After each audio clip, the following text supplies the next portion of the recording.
All right. Okay. Is the 22nd of May, Rabbi Levitt, Pele Yoetz.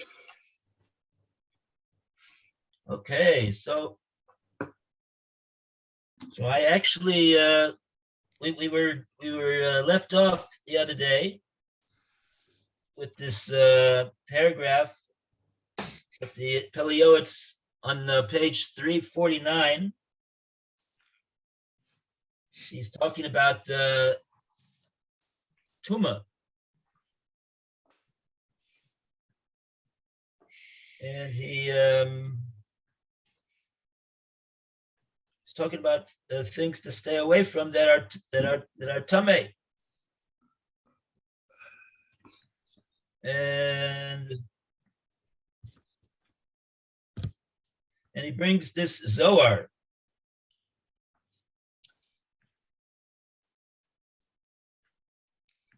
Brings the Zohar. Oh, is that the one? But that's not the one that we were. That's one I don't.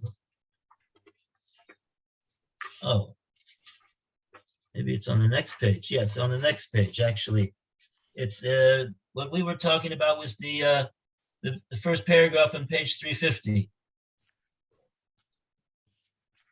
That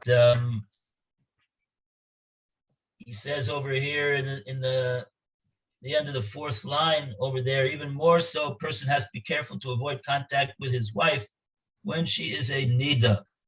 He brings a Zohar that no impurity in the world like the impurity of a nida. And when a person, so this is the way he translated the words of the Zohar. Person comes close to her, the impurity immediately jumps upon him. It is written, and her impurity will be upon him. Okay, so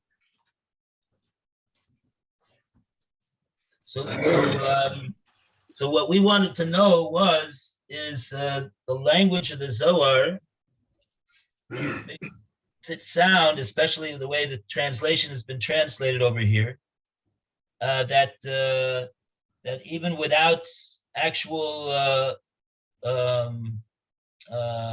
tashmish amita or even negia, ba'alma, marital relations, or even mere touching, the language, the way he's translated it over here, the translator makes it sound like there will be impurity, which will be transmitted because the way that he's translated the words of the Zohar. Immediately, when he comes close to her, the tumah immediately jumps upon him. So that was our question. Is that really so? So I looked up this Zohar. I learned through the Zohar, and I discussed with a big Talmud Chacham, Baruch Hashem, and it was his. Although admittedly he's known to be a great Talmud Chacham in the revealed sections of Torah, all of Shas. He knows all of Shas. He's been tested he's been tested on all of Dirshu Shas for already the last 2 cycles, and he knows it. So, but his knowledge of Zohar, I've never seen him learning a Zohar. That could be because he just doesn't do so in public. But in any case, it was his. It was his estimation that what the words of the Zohar, when it says the language of the Zohar, it says over here, miyad de korev legabo daleg misabusa lohi, was the word korev, the kirva over here is not for sure, is not referring to anything less than touching, and probably is referring to Tashbish Hamita itself. And why the Zohar uses a language of jumping like that? That's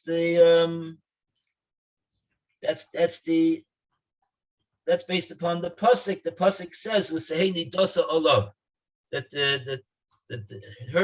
her level of impurity is transferred to him as well. It doesn't go down in level.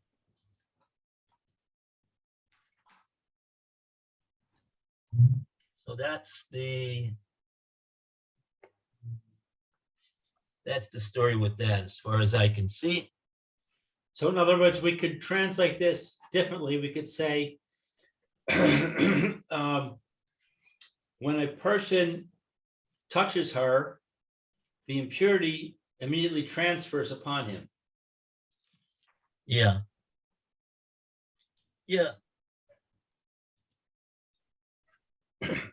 Right. It has to be. We would.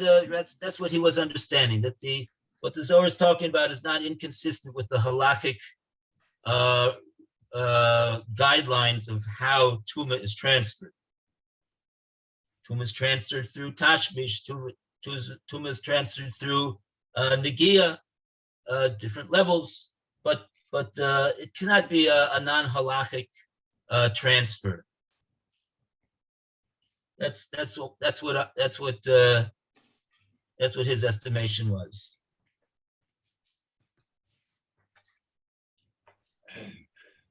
And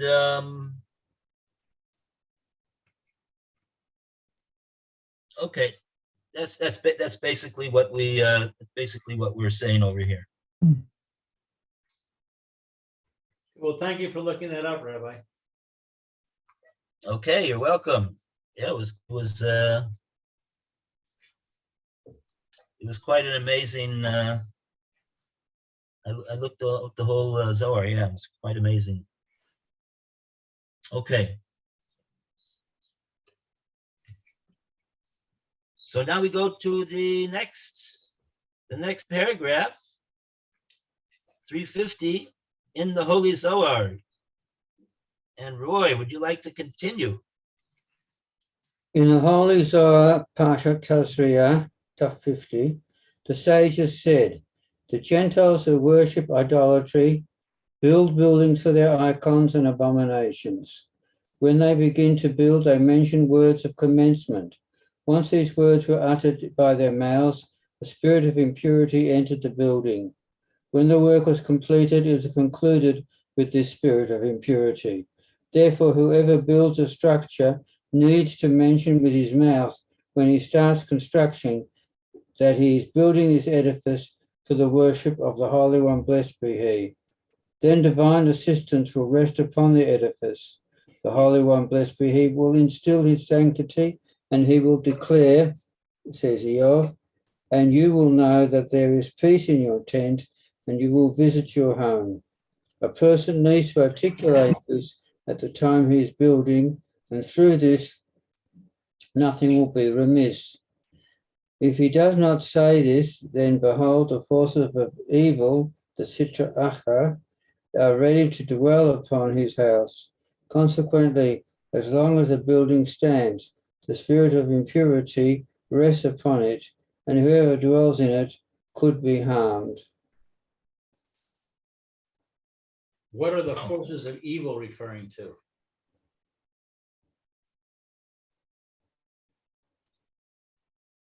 I mean, which forces of evil? He says Sitra Achra. Yeah, what's that? That's we're not so knowledgeable in these distinctions between which types of forces of evil and what each one of them does and all of that. I didn't think there were forces of evil. I thought there were only, Hashem is good. Everything Hashem does is good. So where do these forces of evil come from? Okay.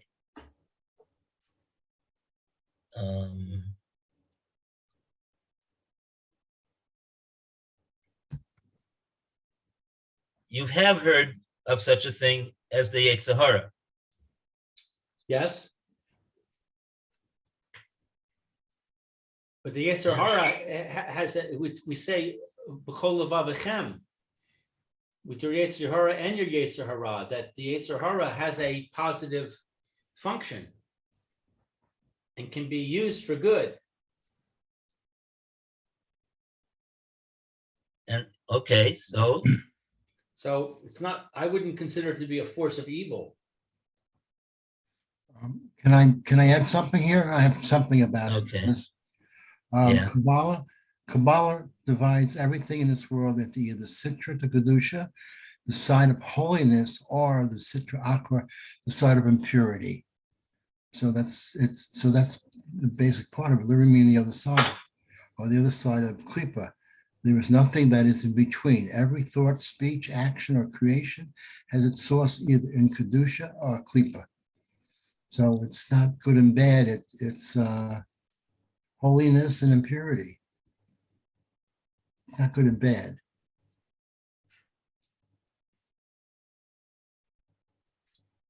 Okay. Very good.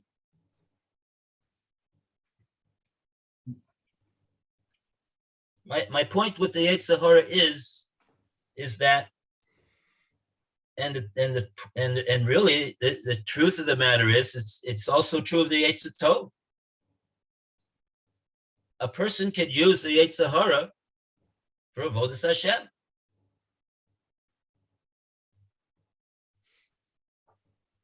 What's an example? Reading science fiction. Okay, how does that enhance his avodas Hashem?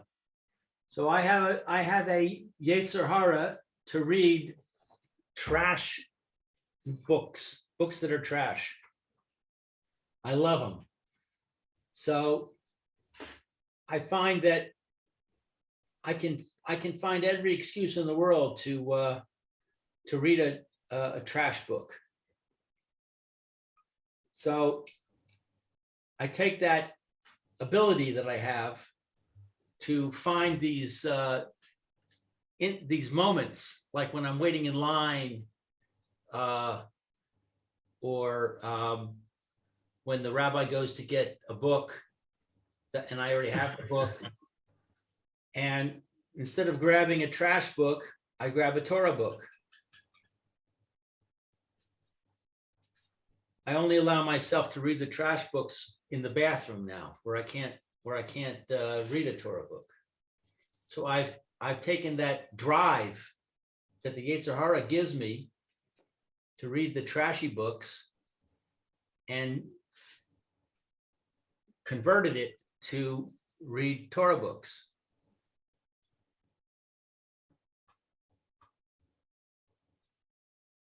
Okay.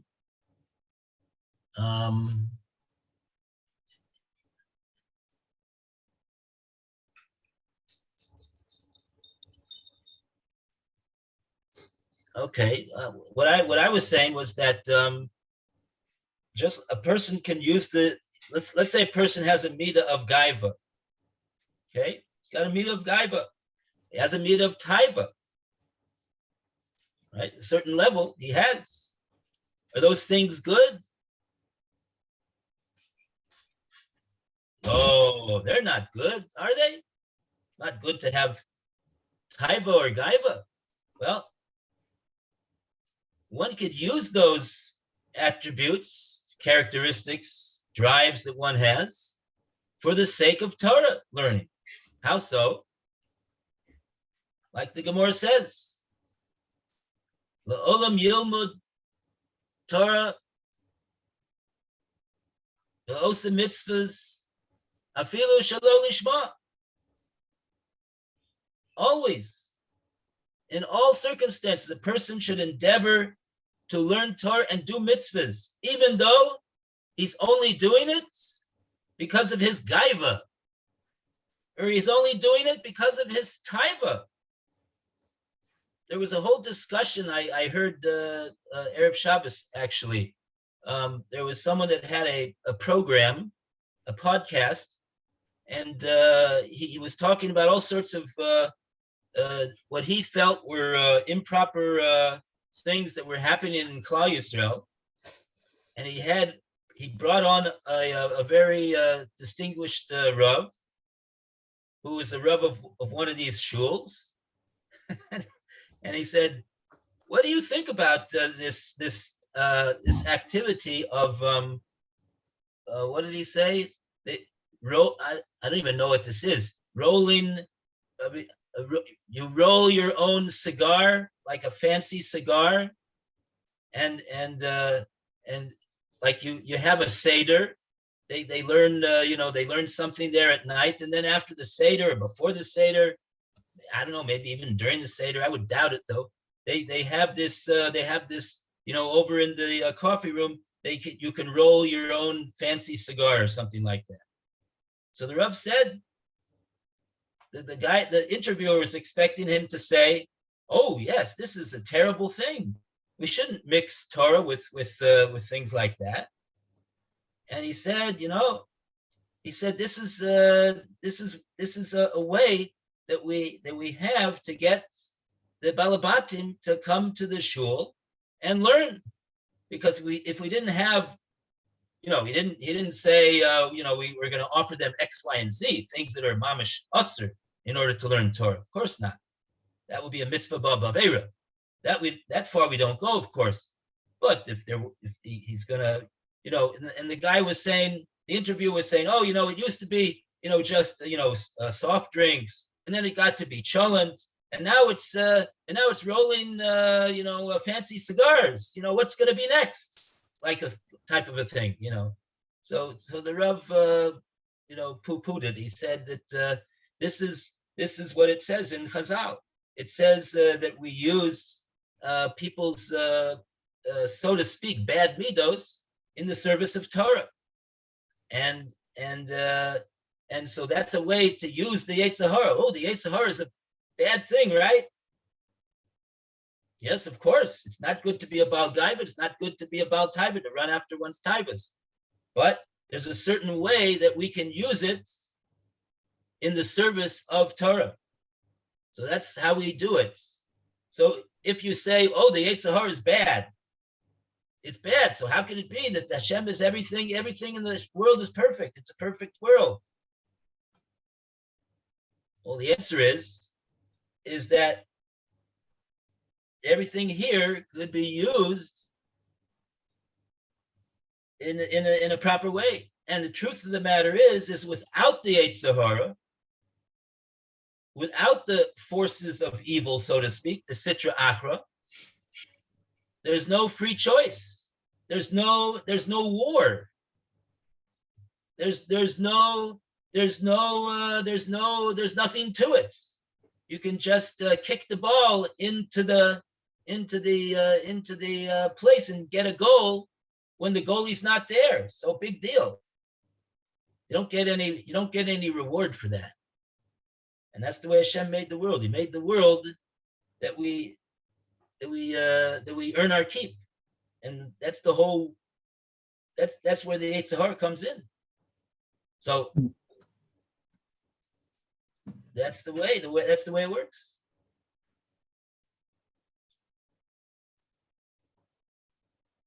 So is it evil?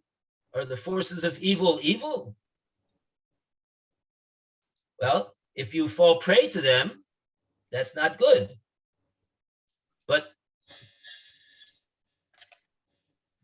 otherwise, there's no good that comes out. There's no kedusha that comes out. Kedusha comes from tahara comes out from staying away from the tumah and reinforcing the kedusha. So in Hashem's world, we have to. That's what the Pele Yoetz is saying. We have to stay away from the tumah and enforce and imbibe the kedusha. And if you'll ask, well, what about all the people that are falling in, though? That's part of Hashem's world too, and that's also That's also the way Hashem wants it, because that's the way he designed it.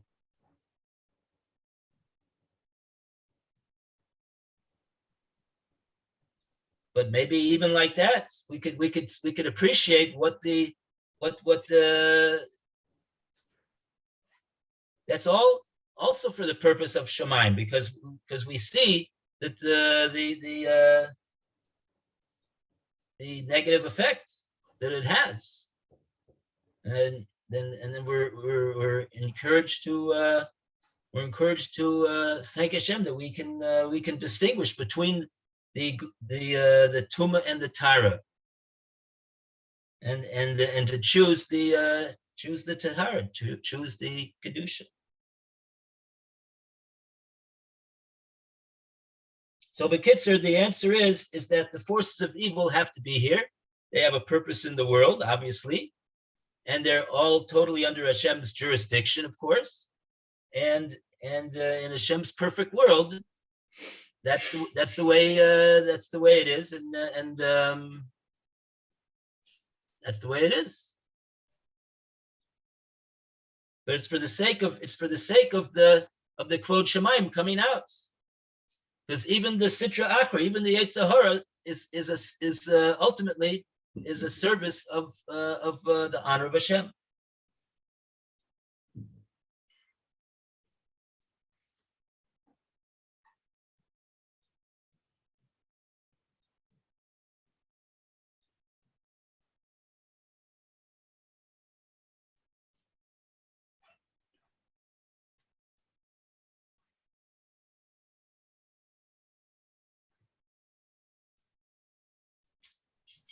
In Yeshayahu, there's a pasuk. It says, Yeah. chapter 45, verse 7, I form the light and create darkness. I make peace and create evil. I, the Lord, do all these things. So, What's the word for evil? oh, I don't have the Hebrew here. Oh, where's the pasuk? It's Isaiah 45, verse 7. I don't even know if I have a Hebrew Isaiah on my shelf here. Just a minute. 45:7, you said? Yes. So if you have it, I just quickly looked it up in Google. But I don't have the Hebrew. I guess if I looked in Safari, I could find it.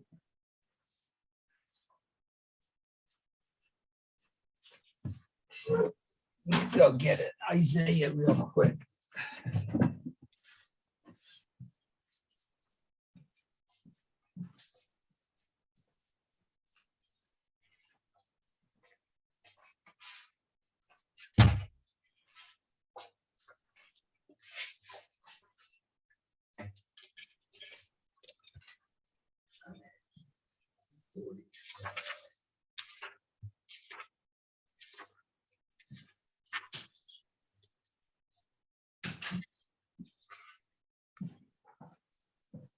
Okay.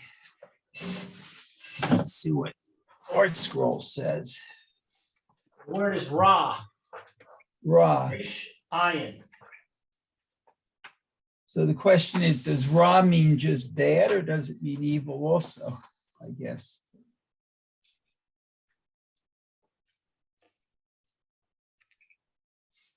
We have Arts- Ra and Ayin Hara. Yeah, Art Scroll also translates it evil. Who makes Yeah, that's peace what- and creates evil.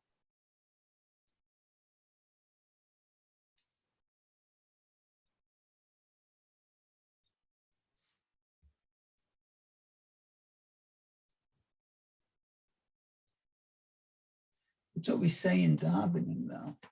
I think they changed it, though, in davening. So the word borei is a stronger word than oseh. Right. Borei, I think, is more like creating something from nothing. Whereas osei is more like forming something out of something else.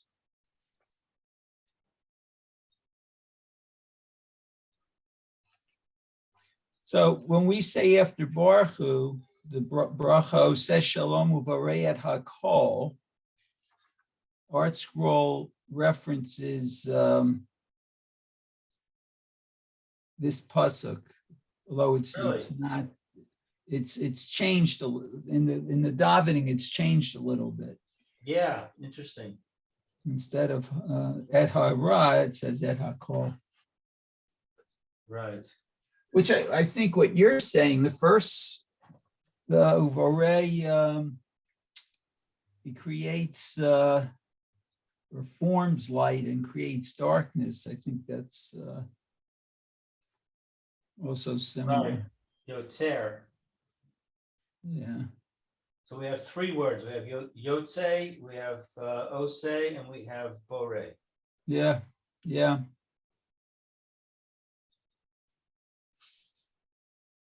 Let's see if this has a Rashi or anything in it. Rashi on Vav. No Zion.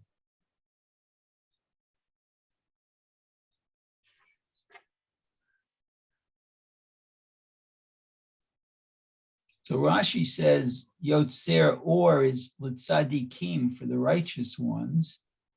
Uvarei Choshek. Let's see if I can read this. Libaal. Okay. Libabal. Libabel, maybe, I don't know. V'chein oseh shalom uvarei ra. Oh, that's from the pasuk.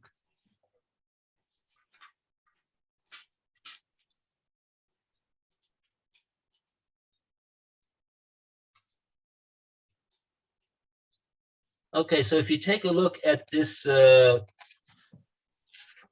this pasuk in Yeshaya in its context, Yeshaya is talking to well, he's not talking to, because Koresh was a non-Jewish king, but he's talking in regard. He's talking concerning Koresh. Koresh was had a hand in the building of the second Beis Hamikdash, Oh. and basically over here, I'm looking at the writings of from the Shirim from Rav Shimon Schwab Zatzal. He wrote the Art Scroll, put out a sefer on the Shirim that he said in Sefer Yeshaya, and the main point that he wants to make over here in this sefer, in explaining this pasuk, is that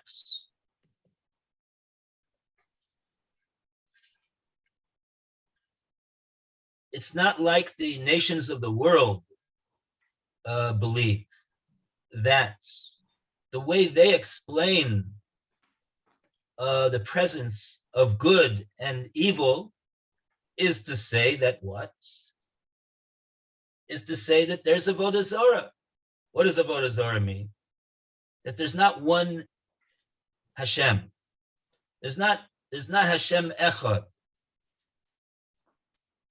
who is absolutely one and is responsible for everything that there is in the world, and who does everything, and who is in control of everything, and who has no one or no thing which has any power independently of Hashem whatsoever.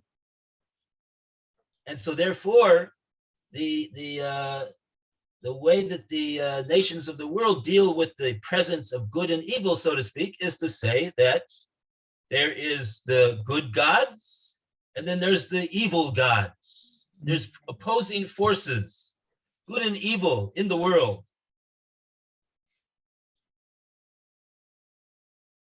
Now, this is Avodah Zarah. We don't believe in Avodah Right. Zarah. We believe in Hashem Echad. So, therefore, Hashem is saying over here, the Navi is saying in the name of Hashem, Yeshaya is saying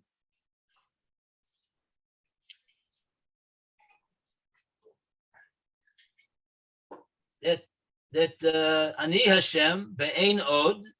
That's the if you take a look at the end of the pasuk before this pasuk that you're quoting, it says, "I am Hashem, and there's no other." There's no other God. There's no good gods and bad gods. There's only one God. Yotzer Or. I'm the one who creates what you perceive to be Or. Ubore Choshech. And you perceive to be darkness. Ose Shalom. I'm the one that makes Shalom. Ubore Ra. And I'm the one that creates what you look at and you call Ra. There's no two different authorities in the world. There's only one authority. That's the main thrust of what's happening over here in this pasuk. Now, to get to the question of what does it mean that Hashem is Bore? So therefore we have to know one thing. Everything that there is in the world is only here because Hashem created it, and Hashem is in total control of it. There's no second power. There's no bad God who has any independent power or force, independent from Hashem's total authority. So therefore, obviously, Hashem, if there is what we're going to call Ra, it must be that Hashem is the one who is the creator of it. Could it be any other way?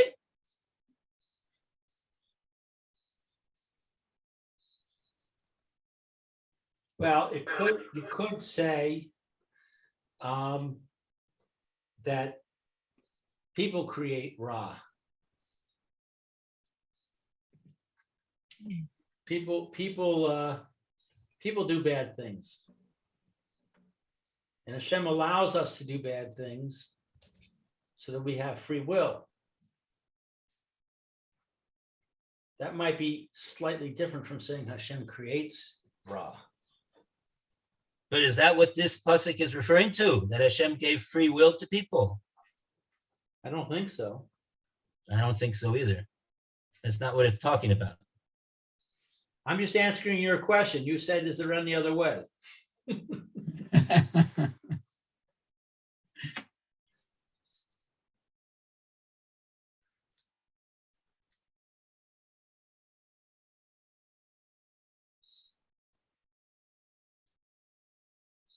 Yeah.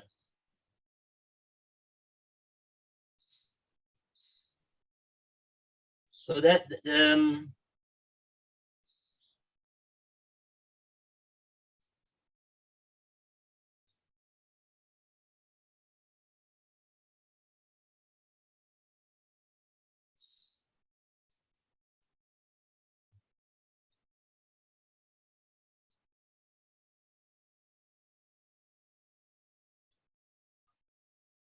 okay.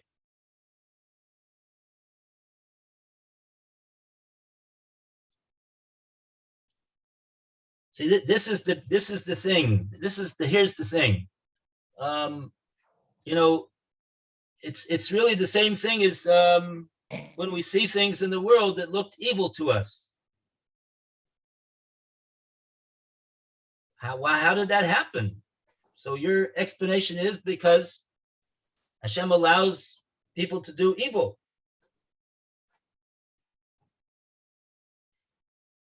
We can't say that Hashem forces them to do evil, because that would be against the principle of free will.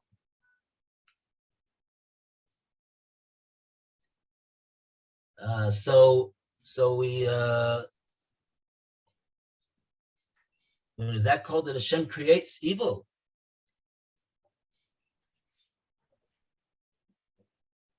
So The thing that brought this up in my mind is that when I read this, it says, back to the Pele Yoetz, if he does not say this, meaning he doesn't say this building is for Hashem.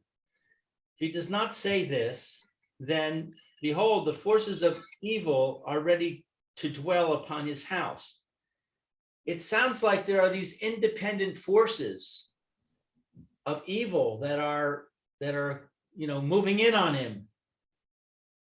Whereas I would say that the situation is that he is introducing impurity into the house by not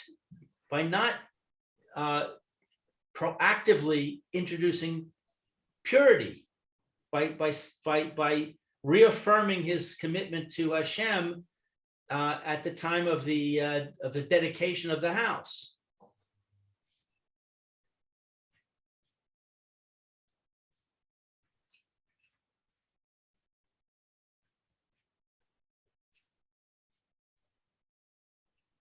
the fact that there are forces of evil that would come in if he doesn't articulate that the house is for the sake of Hashem, it doesn't show that they're independent. Number one, just a side point. That's the way Hashem's world works. In other words, that's all under Hashem's jurisdiction. That if a person doesn't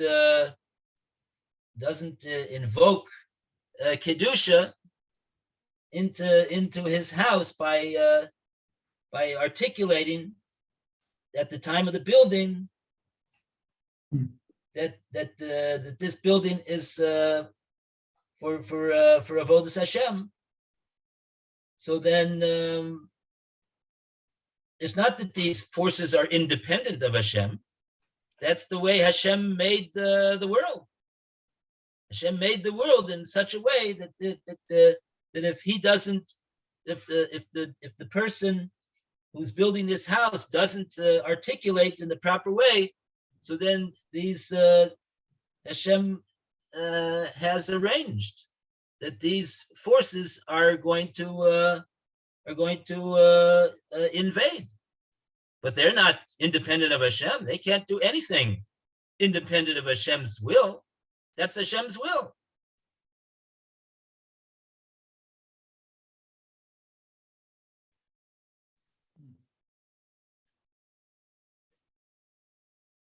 That's the way Hashem wants it. But then you have to ask the question.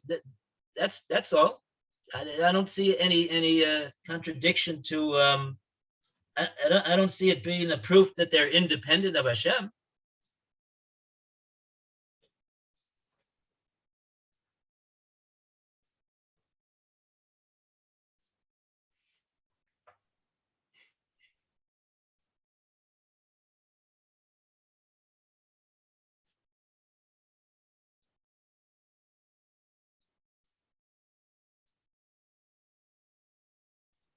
Hashem wants a person to, in other words, a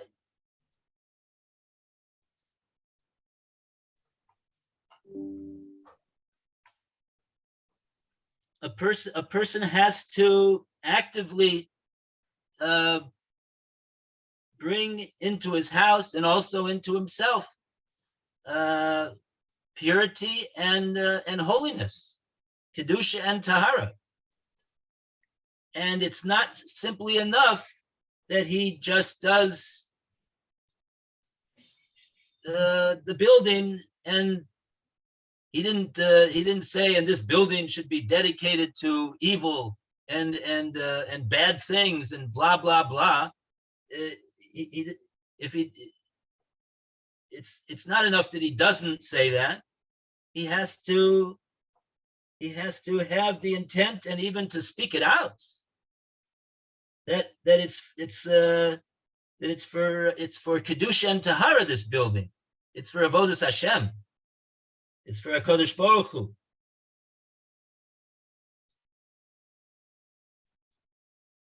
That's what the Pele Yoetz is teaching us. We might have thought to say, as long as we don't do anything or say anything bad, so everything will be okay.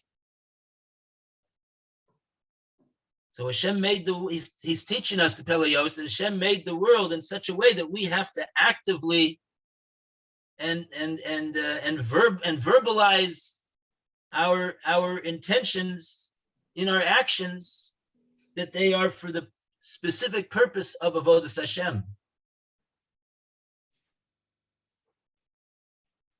We have to take sides. We can't be neutral. There's no such thing as neutrality. If one is neutral, one is overtaken by forces of impurity. And we have to verbalize our commitment to Tara and Kedusha, and then be Zocha, like the Gemara in Kedushin says, to Hashem Siyata Deshmaya, his divine assistance in being able to attain that. Because the Gemara says over there that the Yetzer Hara is constantly thinking of ways to get the person to trip up. And unless a person appeals to Hashem for Siyata Deshmaya, it's going to be a losing battle. It's going to be a losing battle. That's the way Hashem set up the world. So back to Isaiah, what is your understanding of what it means when it says, I create evil? Okay, see you soon. It could be exactly talking about what the Pele Yoetz is talking about. There's forces of evil. There's a Sitra Akra. There's a Yetzer Hara. Who created those things? Who created them? But we just said they're not independent forces. That's right. They are principles of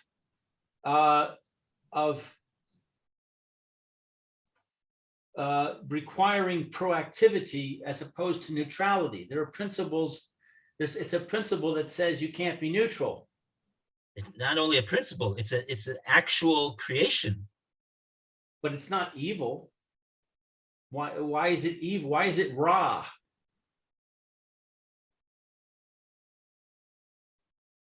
I mean, now you're understanding that they're all for the sake of, they're also serving Hashem also. So you don't know why they're called Ra. Right. Well, I mean, no, not exactly. Yeah. They could be serving Hashem and be Ra, but they don't seem to be Ra to me.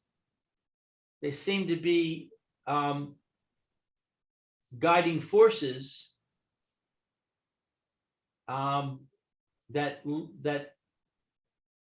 lead us in the right direction, in the proper direction.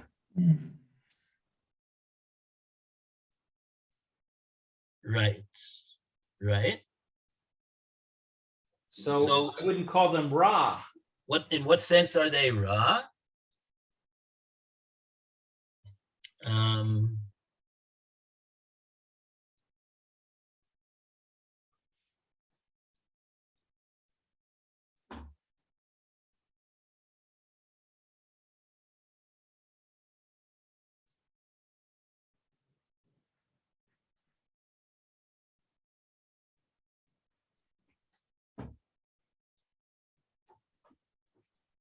They're Ra in the sense that if we're not proactive and we're not doing what it is that we need to do, what Hashem wants us to do, so the way Hashem has it worked out, the part of His world, is that these forces will rear their hoary heads, and what will we see in the world? we'll see what we call evil. We'll see death, we'll see destruction, we'll see suffering, we'll see affliction. I think if you would, we associate those things with evil. Those are things that we would look at them and we would say, yes, this is evil. We are saying, but really, it's all part of Hashem's plan. It's all part of Hashem's world. It's all for the best, right? That's also true. But if you want to know why we call them evil, because it's a different type of Hashem's presence in the world. It's not the presence of peace and serenity and goodwill and blessing and material bounty. It's the opposite of that. At least on the face of it. On the face of it, it does not look like that. So in order to so we say that on the face of it, it's evil.